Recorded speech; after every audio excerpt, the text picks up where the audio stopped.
Spooky season is here, you guys, and that means it is time to start watching our favorite scary movies. Sometimes this can be a little tricky and it can feel overwhelming when you have so many options to pick from. So today, I've chosen 5 of what I think are the best movies you can stream on Netflix right now for Halloween. To start off this list, I want to begin with a movie that has really started to climb its way up my favorite horror movie list. The movie I want to talk about first is Bram Stoker's Dracula, directed by Francis Ford Coppola. In Bram Stoker's Dracula, Count Dracula is haunted by the tragic loss of his fiancée.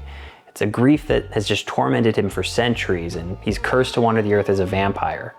In doing so, he sees Mina Harker, who is the living image of his lost love, and becomes completely obsessed with reclaiming what death once stole from him. If you are a Dracula purist, this title might feel a little bit misleading. That's something I hear all of the time with this movie. It doesn't follow the book exactly. Why is it called Bram Stoker's Dracula? No idea why, but despite the differences, there are also a lot of similarities in this movie to the novel. One of my favorite things about this movie is the way that it allows us to feel and empathize with Dracula a lot more. He is this crazed monster, yes, who's doing a lot of wrong, but it really paints him in more of a human light, and we understand his motives more than I feel like we do in any other Dracula film. This is really explored in the first opening scene of this movie, where we see him centuries before the movie takes place as Vlad the Impaler, going off to fight in this battle that it seems like he's not expected to win, but when he returns home triumphantly, he discovers that his fiancée has lost her life, and this just sends him into a downward spiral. And it's honestly a complete gut punch, and you really empathize with this guy. So although the measures that he takes to find true love again are very drastic and not okay, we understand why he's doing it. Aside from this emotional side of things and the incredible performance by Gary Oldman and the rest of this absolutely stacked cast, I love the look of this movie. First, from a practical standpoint, this movie to me is exactly why I think horror fans prefer practical to digital effects any day. Not only do the creatures and monsters that we see throughout this film look absolutely just beautiful, but the sets of this film, the design of the castle, the streets of London that our characters are walking through, it's really just a sight. And this movie and its scope feels so big.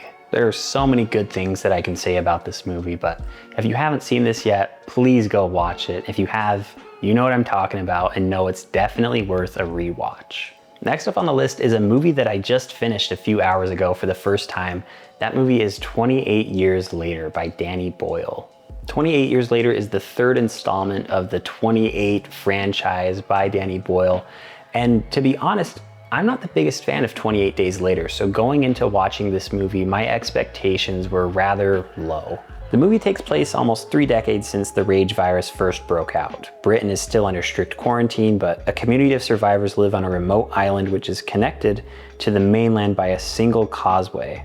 A father takes his son on a mission to the mainland, and things really just take a turn for the worse. They soon discover that things have changed, not just among the infected, but also among other humans. This, you guys, has so far been my favorite movie of the year. This right now for me is my favorite zombie movie. I was really just blown away. I don't know if it's because I had set the bar so low for this one, but I love this movie. Visually, this is just gorgeous to look at. The locations of the film, but also from a cinematography perspective. All of these shots are very pretty, despite some of it even being filmed on iPhone. Maybe that's what I don't love so much about 28 Days Later, is they used who knows, a potato of a camera to shoot that movie, and I don't love the look of it. I know it gives it a more real feel, but something about this one is so polished and pretty, while also giving that real and very immersive experience while watching it. Stylistically, from an editing standpoint, there are a lot of things in this movie that I love. Sometimes when you're making these more avant-garde or interesting decisions with editing in your movie, it can feel or come across as pretentious, but in this movie it works really well and just contributes to the story even more. And the effects in this movie, the infected, especially the alphas. If you know about the alphas, you know they're terrifying. They looked incredible. These are the most threatening and scary zombies that I've ever seen in any movie ever. This is the perfect creature for a zombie film. And I have so much to say about this. I can't wait to rewatch it, and I'm really excited for the sequel that is to come. We can't talk about horror movies without bringing up some of the classic icons that we know and love. I'm specifically talking about Leatherface from the Texas Chain Saw Massacre. Do not watch the remake that Netflix made a few years ago. It is just a sad excuse of a movie. Watch the original. In the Texas Chain Saw Massacre, a group of friends head to rural Texas to check on a family gravesite, but their trip takes a dark turn when they wander into an isolated farmhouse. Inside waits the deranged Sawyer family, most terrifying of all, the chainsaw-wielding Leatherface. What follows is a relentless, nightmarish fight for survival as the group is stalked and attacked by the family, turning their visit into a desperate struggle to escape.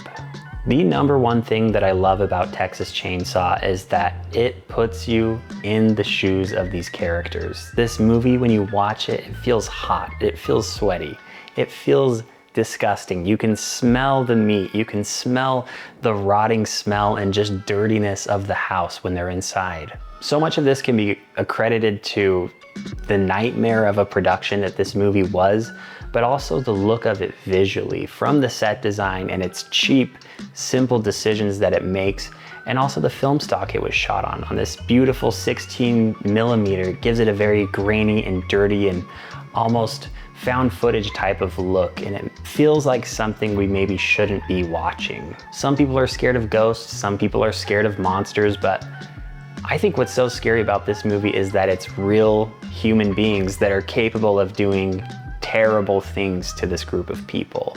All right, this next one is maybe a little bit more of a guilty pleasure, but I had an absolute blast watching this.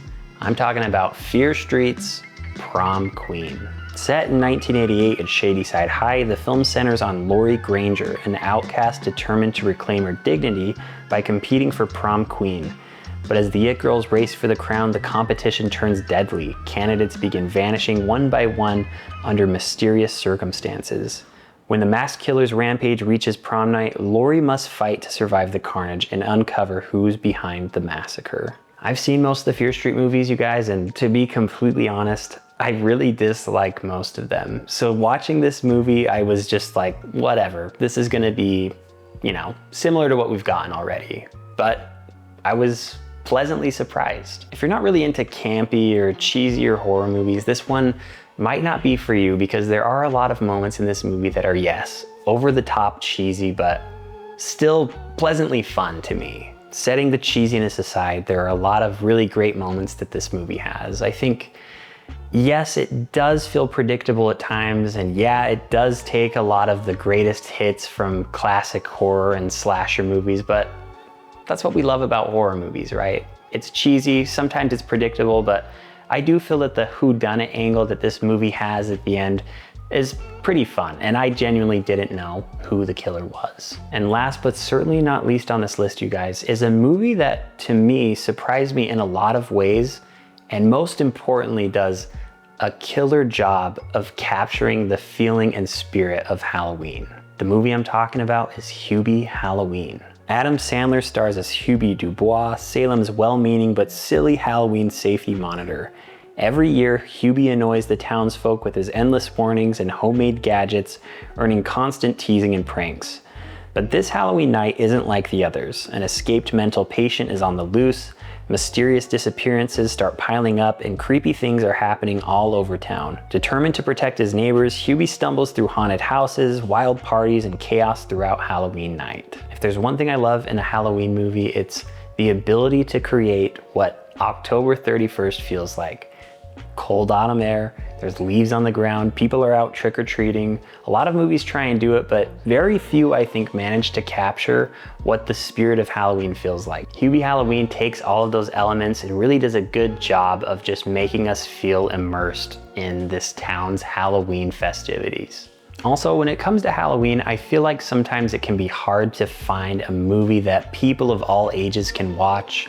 I know I'm really heavy into slashers and other classic horror movies like that, but this is something that I think a child to an adult can watch, and both can enjoy it for the same and also for different reasons. Hubie Halloween to me is something that's kind of on a similar wavelength as Hocus Pocus. It's very rewatchable, it's funny, and there's something in it for everyone. I know some people out there maybe don't like Adam Sandler and the characters that he writes, like Billy Madison or Happy Gilmore. Some people can feel like it's just too over the top, but I personally love it. And I feel like this is another great character that's been added to the Sandlerverse. And speaking of which, there's a lot of other fun characters throughout Adam Sandler's movies that appear in this film, which I just think is a lot of fun. So if you're looking for some good, lighthearted fun that everyone can watch, I highly recommend Hubie Halloween. That does it for today's video, you guys. Thank you so much for watching. Let me know if there's any other streaming services you'd like horror recommendations for, and until then, I will see you in the next video.